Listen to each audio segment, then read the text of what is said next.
bagaimana contoh syirik kecil atau riya dalam kehidupan sehari-hari dan bagaimana menghindarinya. Barakallahu fikum.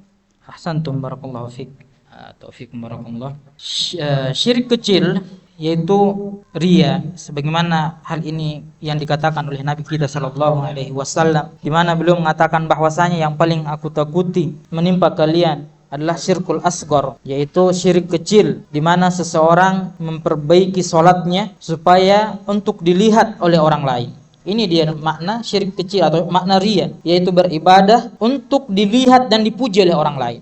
Setiap kali ada seseorang yang beribadah, apapun bentuk ibadahnya, mau sedekah, sholat, zakat, mau haji, kemudian niat yang ada di dalam hatinya supaya dilihat oleh orang lain dan mendapatkan pujian, maka ini termasuk syirik kecil, termasuk riya dan syirik kecil. Dan ini menghapuskan pahala yang dia lakukan saat itu, tetapi tidak menghapuskan seluruh pahalanya. Riya itu syirik kecil hanya menghapuskan pahala dari ibadah yang dia lakukan dengan riya.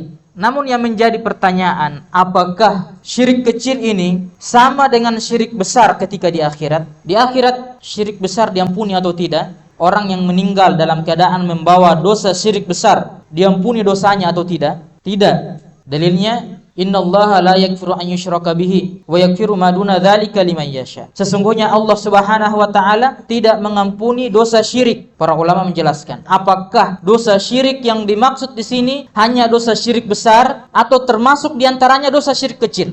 Ulama kita sebagian ada yang mengatakan syirik yang dimaksud di dalam ayat ini mencakup seluruh jenis syirik, mau besar ataupun kecil. Hanya saja bedanya, kalau syirik besar membuat seseorang itu kekal di neraka, tetapi syirik kecil dia tidak menjadikan pelakunya kekal di dalam neraka. Kalau dosa-dosa lain selain syirik, mereka bisa mendapatkan peluang untuk diampuni oleh Allah Subhanahu wa taala atau untuk mendapatkan syafaat dari Nabi sallallahu alaihi wasallam agar mereka tidak dihukum ke dalam neraka. Kata Rasulullah, syafaati li ahli kabair min ummati. Syafaatku untuk pelaku dosa besar bagi umatku selain syirik, dosa besar selain syirik. Tetapi untuk syirik kecil, maka dia dihukum terlebih dahulu di akhirat sebelum dia dimasukkan ke dalam surga nantinya.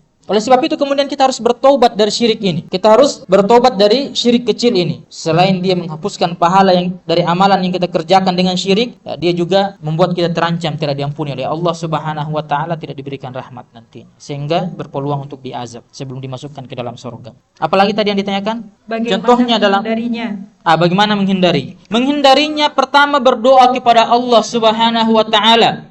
Berdoa kepada Allah Subhanahu wa taala agar kita dijauhkan dari syirik, kecil ataupun besar. Nabi sallallahu alaihi wasallam pun berdoa kepada Allah agar Allah menjaga beliau dari syirik. Allahumma inni a'udzubika min an usyrika bika syai'an. Ya Allah, aku berlindung kepadamu dari mempersekutukanmu. Ya, oleh sebab itu kita katakan yang pertama berdoa kepada Allah Subhanahu wa taala agar kita terjauh dari syirik, besar ataupun kecil.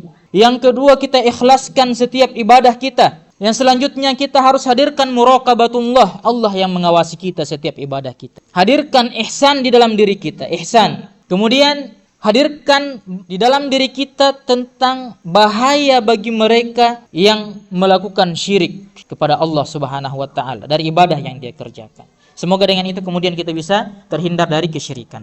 Wallahu taala a'lam bissawab.